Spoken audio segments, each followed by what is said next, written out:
মানে পাহাড়ি এলাকায় যেখানেই আপনি কিছু একটা পুঁতে রাখবেন সেটাই একদম সুন্দরভাবে হয়ে যায়। এই যে এখানে কুইশালটা, এটার কোনো মানে যত্ন নাই, কিছুই নেই, কিছু নাই, হয়ে গেছে। হ্যাঁ, পাহাড়ের বুক জুড়ে সবুজের বিস্তার, প্রকৃতির সাথে লড়াই করে টিকে আছে তঞ্চঙ্গা আদিবাসীরা। শত বছর ধরে তাদের প্রধান জীবিকা জুম চাষ, কিন্তু সময় বদলাচ্ছে জীবনের গল্পও। আজ তারা শুধু পাহাড়ে নয়, নিজেদের ঘরের ভিতরেই গড়ে তুলছে নতুন সম্ভাবনা। মাশরুম চাষ ছোট একটি উদ্যোগ, কিন্তু বদলে দিচ্ছে পুরো জীবনের হিসাব। আর সারগুলা কোথায় তো মানে করা হয়, বানানো হয়? সারগুলো বানানো হয় ওই মিল থেকে, সোয়ামিল থেকে। আচ্ছা আচ্ছা। তারপর এইখানে হচ্ছে তারা ট্রাকে করে দিয়ে যায়, আপনারা শুধু প্যাকেটিং করেন, তাই তো? একটা প্যাকেট করলে কত টাকা মজুরি পাওয়া যায়?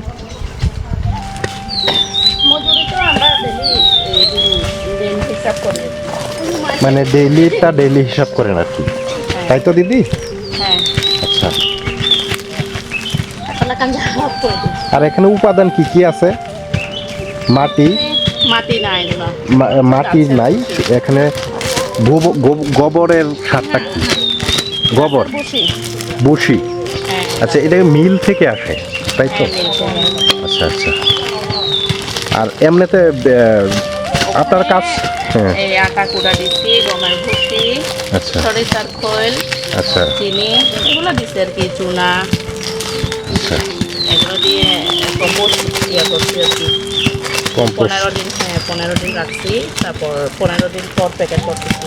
আচ্ছা, এটা টোটালটা প্রসেসটা আপনারাই করেন? হ্যাঁ, আমরা করি। আচ্ছা আচ্ছা কিন্তু বীজগুলো বাইরে থেকে আনতে হয়। আচ্ছা আচ্ছা আচ্ছা। এখানে এগুলো প্যাকেটগুলো সিদ্ধ করার পর আমরা বীজ দিব আর কি, ও মাশরুম আর কি। আচ্ছা, এটার ভিতর বীজ দিবেন? হ্যাঁ।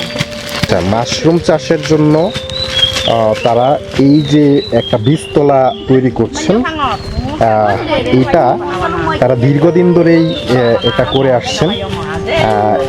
এবং এখানে দেখেন যে এই যে এটা হচ্ছে মাশরুমের একটা বীজতলা, এবং এটার চারদিক দিয়ে ছিদ্র করে বীজগুলা দেন, তাই তো? বীজগুলা হচ্ছে, আচ্ছা, ছিদ্র করে তারপর বীজগুলা দেওয়া হয়। আচ্ছা আচ্ছা। ভালো আছেন? আচ্ছা, এই যে এই সারটার মধ্যে যখন আপনারা বীজ দেন, হ্যাঁ, তখন বীজ হতে এটার ফসলটা উৎপাদন হইতে কতদিন সময় লাগে? এক মাসের মতো। আচ্ছা, 1 মাসের মধ্যে চলে আসে উৎপাদন। আচ্ছা আচ্ছা। আপনারা সবাই তো একই পরিবারের মানুষ, তাই না? না, ও আলাদা আলাদা। আচ্ছা আচ্ছা।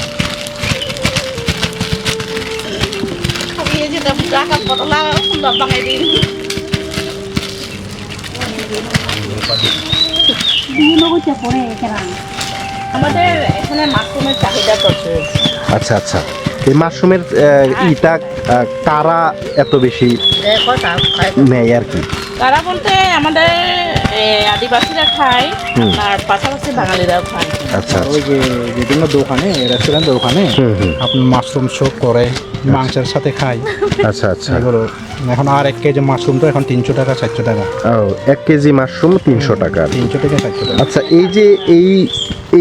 এই প্যাকেটগুলোতে কতটুকু মাশরুম হবে 1 মাসের মধ্যে? এটা 1 মাস না, এটা 6 মাস যাবে। ও আচ্ছা। এক প্যাকেটটা 6 মাস। 6 মাস পর্যন্ত এখান থেকে মাশরুম আসবে। 800 থেকে 900 গ্রাম আসে আর কি। 800-900 গ্রাম আসে আর কি একটা প্যাকেট থেকে আর কি, 6 মাস ধরেই। হ্যাঁ, 6 মাস ধরে। আচ্ছা আচ্ছা। তাহলে সেই ক্ষেত্রে কি 300 টাকা কেজি যদি থাকে তাহলে তো বেশি একটা আসে না নাকি? কেজি 300 টাকা। কেজি 300 টাকা। তাহলে তো 6 মাস ধরে 300 টাকা আসবে একটা প্যাকেট থেকে, তাহলে সেই ক্ষেত্রে কম না? না, কম না, ওইটা হচ্ছে আনুমানিক আপনার সর্বনিম্ন আর কি। আচ্ছা আচ্ছা। সর্বনিম্ন ওইরকম বলে আর কি, 800 গ্রাম ওইরকম। আচ্ছা আচ্ছা। এই প্যাকেটটা বানাইতে কত টাকার মতো খরচ হয়? একটা প্যাকেট আপনার একটা প্যাকেট বানাইতে আপনার 100 টাকা এরকম মানে আপনার লেবার সহ যদি ধরেন মানে 60 টাকা ওইরকম খরচ হয় আর কি, 50 টাকা 60 টাকা। 50 টাকা 60 টাকা। আর একটা প্যাকেট থেকে আপনারা বিক্রি করেন কত টাকার এমনিতে? এক প্যাকেট 100 টাকা। রেডিমেড প্যাকেট বিক্রি করলে 100 টাকা করে। আচ্ছা আচ্ছা দেওয়া রেডিমেড। আচ্ছা আচ্ছা, বীজ দেওয়ার আগে এটা যদি আমি নিয়ে যাই এখন? না, বীজ দেওয়ার পরে। বীজ দেওয়ার আগে নিয়ে গেলে তো আপনি হবে না। আর মাশরুম পাবেন না। আচ্ছা আচ্ছা, তাহলে এখনো এখানে বীজ দেওয়া হয় নাই। আচ্ছা আচ্ছা, বীজ বীজ কি আজকে কালকের মধ্যেই দিবেন? না না, এগুলো আরো সিদ্ধ করতে হবে। সিদ্ধ করতে হবে এগুলো। সিদ্ধ মানে এটা পানির মধ্যে সিদ্ধ করতে হবে? হ্যাঁ হ্যাঁ হ্যাঁ। ওই ভাপ দিতে হবে আর কি, ভাপা পিঠার মতো।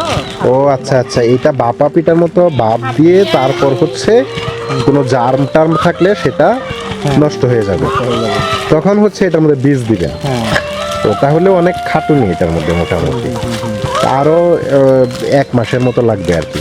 বীজগুলা কি আছে এখানে দেখা যাবে? না না, এখানে নাই। বীজগুলা কোথায়? ওইগুলো আমরা নিয়ে আসবো।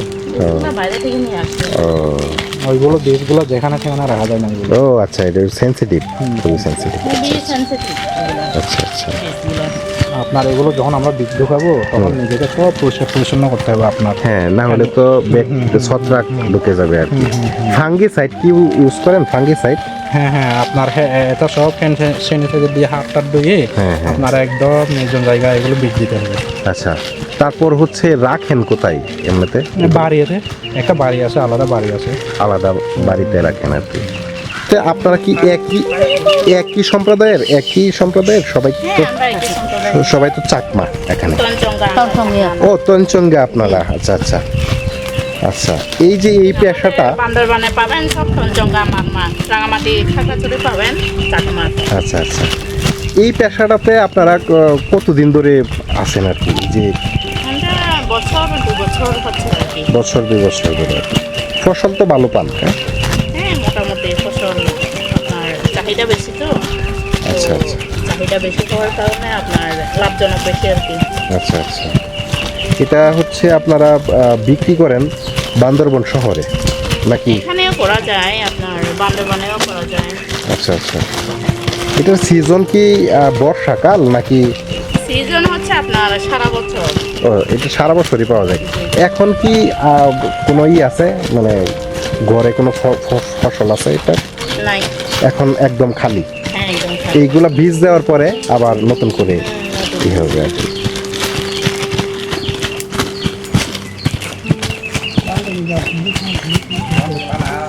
অন্যরকম এক পেশা, সেটা হচ্ছে মাশরুম চাষি। ওনাদেরকে আমরা মাশরুম চাষি বলতে পারি। আর মাশরুমের চাহিদা এখন দিনকে দিন অনেক বেড়ে চলছে।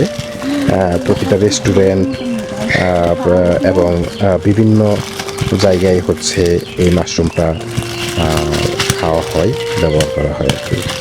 তো সেই ক্ষেত্রে এটার চাহিদাটা একটু বেশি হচ্ছে এখন।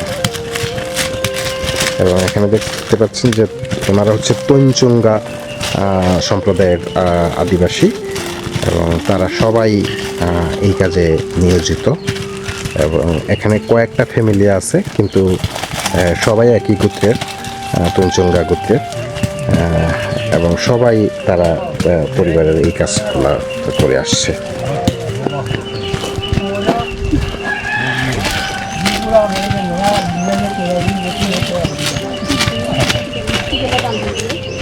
এটাই হচ্ছে মাশরুম বীজতলা। এটা বয়েল করা হবে, তারপর ফাঙ্গিসাইড করে ব্যবহার করে তারপর বীজ বপন করা হবে। তারপর এখানে 1 থেকে 1.5 মাস সময় পরে ফসল ওঠা শুরু করে এবং সেই ফসল টানা 6 মাসের মতো সেখান থেকে ফসল উঠে আর কি। তাহলে 6 মাসের মতো আপনারা এখান থেকে ফসল উঠাইতে পারেন না? হ্যাঁ হ্যাঁ, 6 মাস, টানা 6 মাস ওঠে আর কি। তারপর 6 মাস পরে কি এই বীজতলাটাকে আবার নষ্ট হয়ে যায় নাকি? নষ্ট হয়ে যায়। তখন এই বীজ ফেলে দিতে হয় আর কি।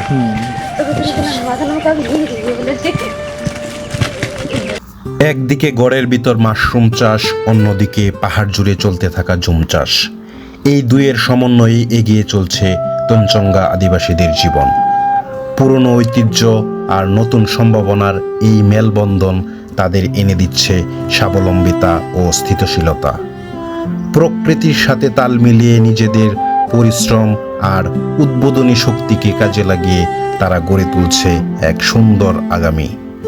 তঞ্চঙ্গা জনগোষ্ঠীর এই গল্প শুধু টিকে থাকার জন্য নয়, এটি এগিয়ে যাওয়ার গল্প, পরিবর্তনের গল্প আর নতুন স্বপ্ন দেখার গল্প।